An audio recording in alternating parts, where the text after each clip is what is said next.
Good afternoon. It's time to call to order the October 20th, 2015 meeting of the Oklahoma City Economic Development Trust. First item on the agenda is to approve the minutes of the September 22nd, 2015 Oklahoma City Economic Development Trust meeting. Second. We have a motion and a second. Any questions? Please cast your votes. And it is so done. Next on our agenda is to ratify the OCEDT claims. Please cast your votes. Items for individual consideration. First item 4A, amendment number 1, change order number 1 for project MS0051. Brent, would you brief us on that, sir? Yes, sir. This amendment change order increases the contract a little over $42,000. The amendment allows for increases to provide for handrail cap replacement, area drains, replacement of brick pavers at the plaza area, concrete surface restoration, and resetting and painting of the bollards along the canal. And this is the this is adjustment of all the quantities as a result of the first phase of the Bricktown infrastructure project, and we're currently working on the plans and specs for the phase 2, which we'll be doing in the spring. No questions, but would like to move the item. Second. A motion is second. Any questions or discussion? Please cast your votes. And is so approved.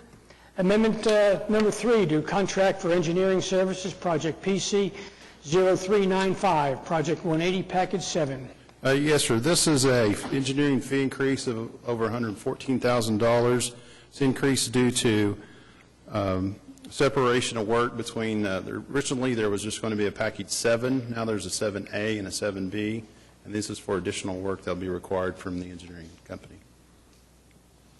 And if you would like additional information, Public Works is here to provide you the insight there. Okay. Just to follow up with a question, the reason originally that we separated those two was because? It's a couple of reasons, really. It's one, for the contractors to make sure that a reasonable size package so we can maximize the amount of contractors that will be bidding the project, and secondly, to break it up so it's a manageable size work so we don't have a whole lot of streets shut down at the same time. Is it working? Reasonably well. Good. All right. Seemed like an intelligent question. Any other questions or comments? Move approval. Second. Motion is second. Please cast your votes. And it is so done. Item C, joint economic development agreement with the City of Oklahoma City and the Arts Council of Oklahoma City, a 501c3, to get Bicentennial Park ready for the Arts Festival. Yes, sir. As a result of the development that's going to occur down south of the former Stage Center location, there's a need to relocate the Arts Festival. A couple of months ago, the Arts Council came to the city asking for some assistance. Subsequently, the City Council allocated $1.5 million of TIF2 funds for this project. This is the agreement between the city, the trust, and the Arts Council. This point in time, it's $1,500,000. A portion of it will be competitively bid by the city to put infrastructure in, and then the balance of it will be provided to the Arts Council as a reimbursement for the various things that they will need. Peter DeLisi is here representing the Arts Council, and he'd like to just provide some updates on that.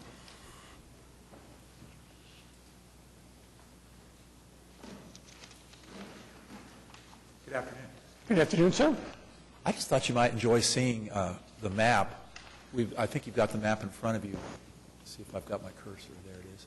Just to kind of give you an idea of how we're going to utilize the grounds. Oops. Okay, this is City Hall, of course, right here. We'll be closing Couch, Colcord, and Walker all around the park area, and Couch and Colcord will be closed all the way back to Lee Street.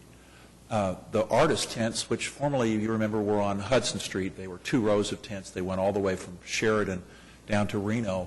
Now those tents will completely circle the park on the curb line, yet in the street. One of the questions we've been getting a lot from people is, oh my gosh, the footprint it's smaller over there. And really, there's a lot more hard space in this particular park than we were able to utilize where we are currently. So we'll be utilizing all the streets. The food court area, you'll see we've split up these tents that run along Colcord, and they also run along Couch on the other side. We've split the food court into two areas. And then at the end of Lee, as far away as possible from City Hall, we have the two main stages. And then, of course, you'll enter off of Lee to feed the stages with band equipment and stuff for the 200-some-odd performances that go on throughout the 6 days of the event. So we anticipate utilizing also the grassy areas on the west side of City Hall. We'll have a stage right on the steps of City Hall on the west side. That'll be the children's stage. And then all the children's activities, the children's art field and the youth emporium and the pottery place, that will all be in this area, mostly on the grass and in the garden over in front of City Hall. We'll also have on the City Hall grass a thing called Artful Experience, where we'll actually have artists doing artist demonstrations out on the plaza for people to come up and talk with them. All in all, an excellent use of the park itself. There'll be a sculpture park in the central area of the park here, a culinary arts area where we'll do food demonstrations. We'll also have a wine tent called 6 Day Cellars here in the center. And then there's the two porte-cocheres up here closest to the Civic Center. The one on the Colcord side we're calling Colcord West, so it'll be an outdoor area where you can get a glass of beer if you'd like and sit out under the awning. And then we'll have drink booths and volunteer check-in and utilizing the streets throughout. The idea is that you'll still be able to come down Walker, and then you'll take a right going north and go around Patience Landing Drive to go out and to continue using Walker. Coming at it from north going south, you'll have to turn on Robert S. Kerr. That's our plan. Very good. Questions or comments from the trustees?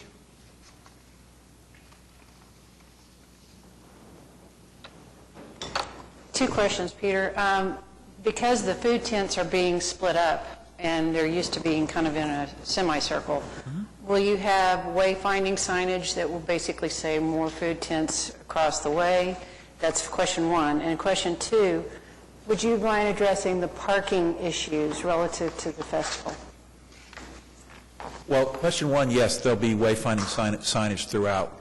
Actually, there's a piece of the money that's in the 1.5 specifically addresses creating an environment where we'll be able to tell people everyone's used to everything. They know exactly where it is, and of course we'll have to be reevaluating that.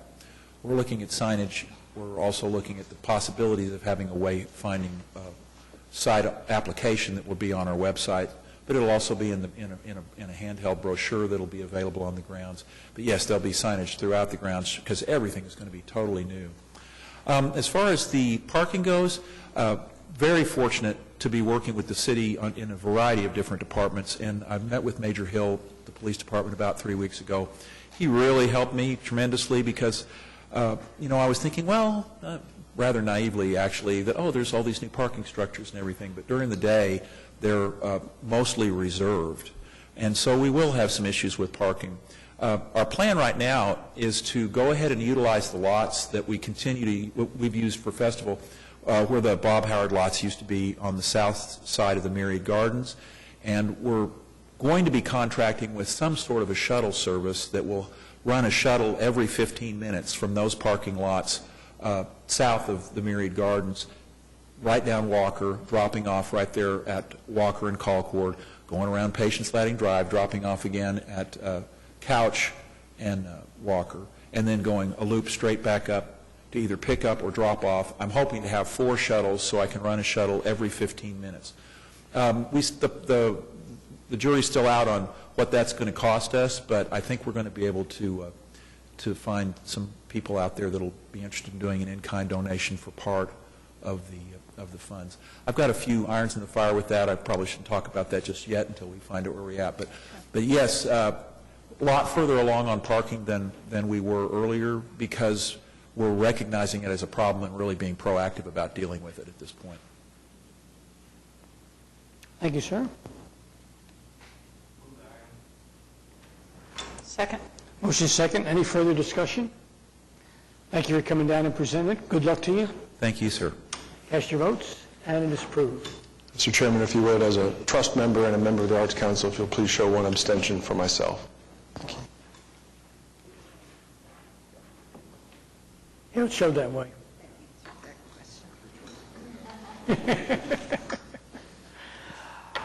All right, item D, accepting some covenants. Yes, sir. Item D and E are some housekeeping projects. What we're doing here, we're amending both the economic development agreements for the Level and the Deep Deuce area, along with the Mosaic or the Level West project. These are both TIF 2 projects that are being funded with TIF 2 funds. And what we're doing here is we're amending the contract to allow for the developers to provide the Economic Development Trust their minimum tax payment. One of our requirements is we require the developers to pay a minimum tax as a result of getting the TIF funds, and we have had to amend the contracts along with the covenants that requires them to pay a minimum tax. And in this case, if there are taxes that the assessor assesses them are less than the minimum tax, this allows us to send them an invoice for the difference. And so that's essentially what we're doing here on item D and E. And the importance, Brent, of getting that minimum tax and getting the collection if it is assessed for less is what reason? Is to recoup the initial TIF investment into the project and to provide additional capacity to the TIF district to do other projects. Questions from the trustees? Or Just additional question. Is there any status update on the projects necessary? The Level has been open for a couple of years, and we've already provided them their assistance. The Mosaic or Level West project is near completion. We anticipate probably going in and inspecting it next month, but I think they're very close on that. So, but we have not provided them their assistance yet. So, I would move the items. we have a motion? Second? Please cast your votes. And item D passes. Next is what? Item E. I would also move item E. Motion is second. Any discussion? Please cast your votes. And item E also passes. Thank you, Brent. Next on the agenda is our Oklahoma City Economic Development Foundation report for the first quarter of this fiscal year.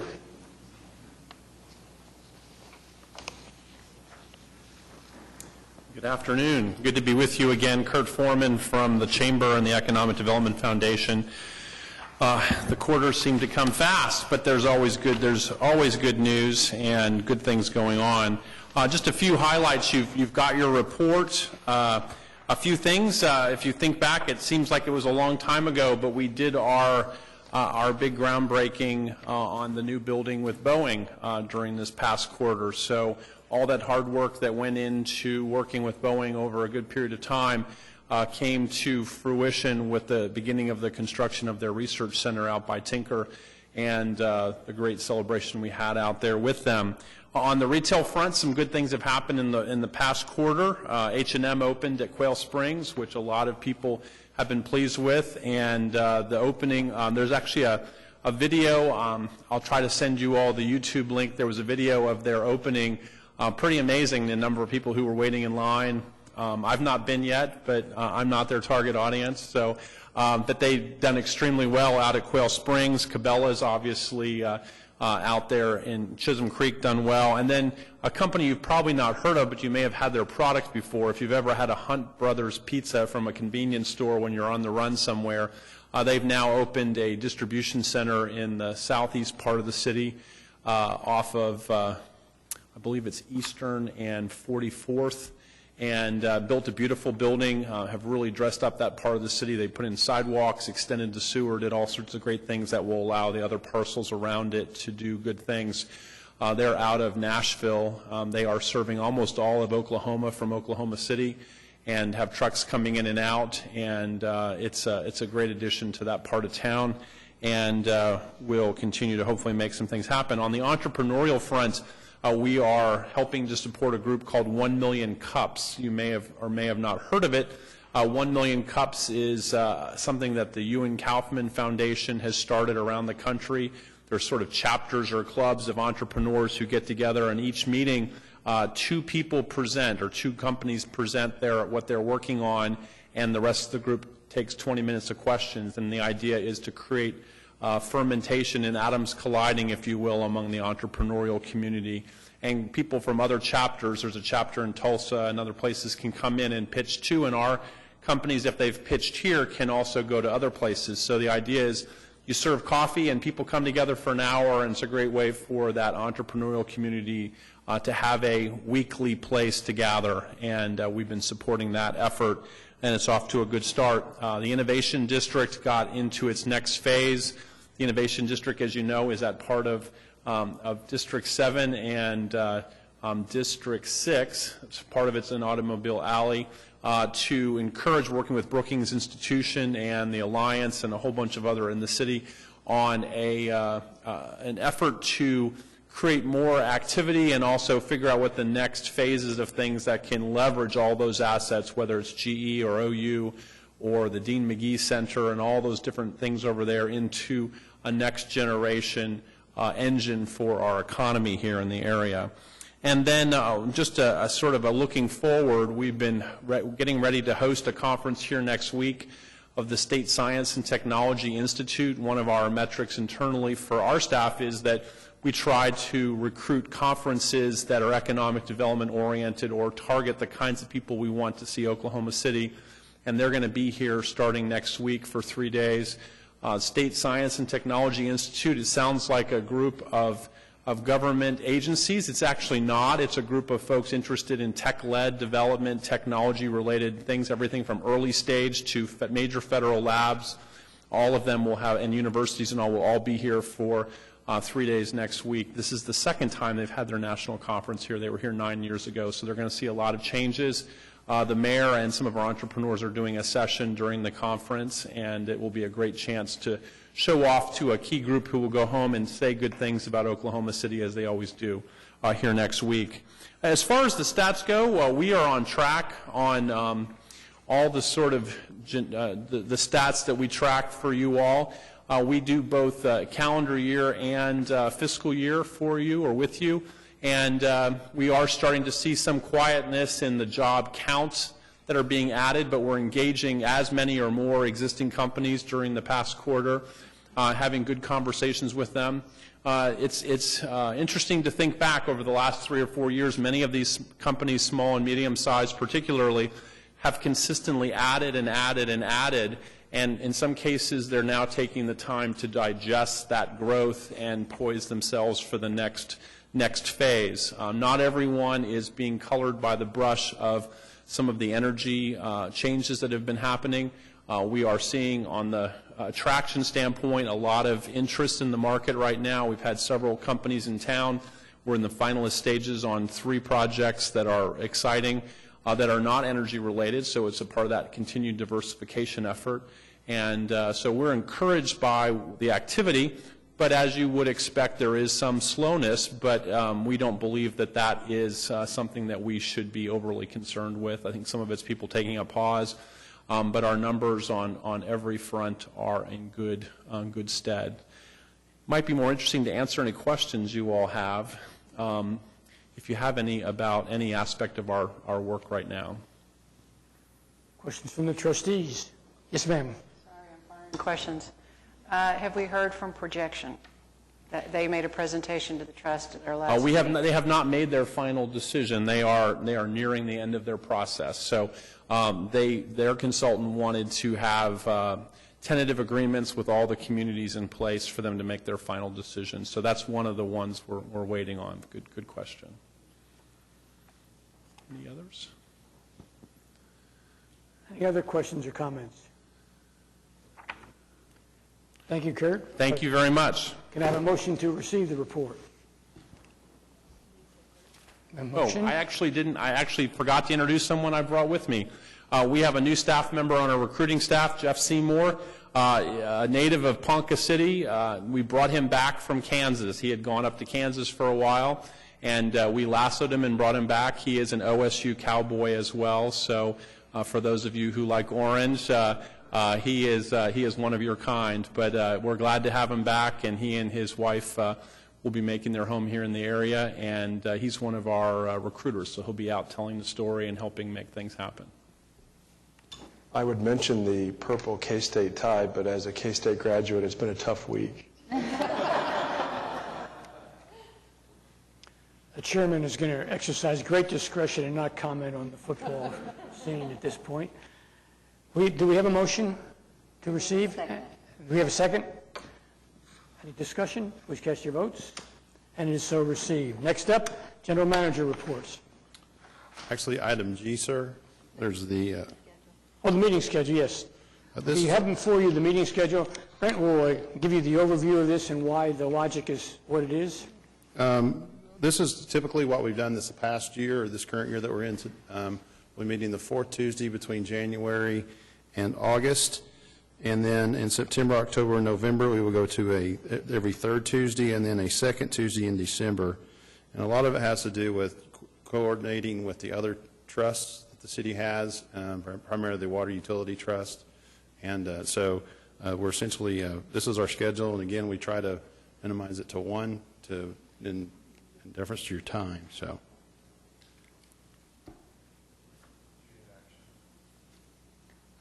Do we need action? Yes. I would move receipt and approval of the meeting schedule. Thank you, Jim. We have a motion and a second. Any discussion? Please cast your votes. It is so approved. Now we'll go for general manager reports. Included in your general manager report includes the financials through August 31st. We did have a payment to close out our PAYCOM #1 project. If you'll recall, when PAYCOM was located up on the Kilpatrick Turnpike, we provided the bulk of the assistance to them in the form of infrastructure improvements. We worked with the water utility and put in various water infrastructure there, water lines, sewer lines, and they have subsequently completed their requirements there. They've created a significant number of jobs, and we do have, that reflects their payment, their final payment on that project, and we're working on beginning Project 2, and so, but they continue to increase more jobs here in Oklahoma City. Other than that, one thing that you'll see new in the TIF side is we're starting to see, as part of our TIF projects, we've actually made loans to developers in addition to providing incentive payments to them. We're starting to see those loans come in, so that's something new that you'll see in the report. So with that, I'll be happy to answer any questions. Any questions from the trustees? We have a motion and a second. Please cast your votes. And the general manager's reports are received. Let's see, next on our agenda, comments from staff. Seeing none, comments from trustees? Seeing none, any citizen wishing to be heard? Seeing none, we are adjourned.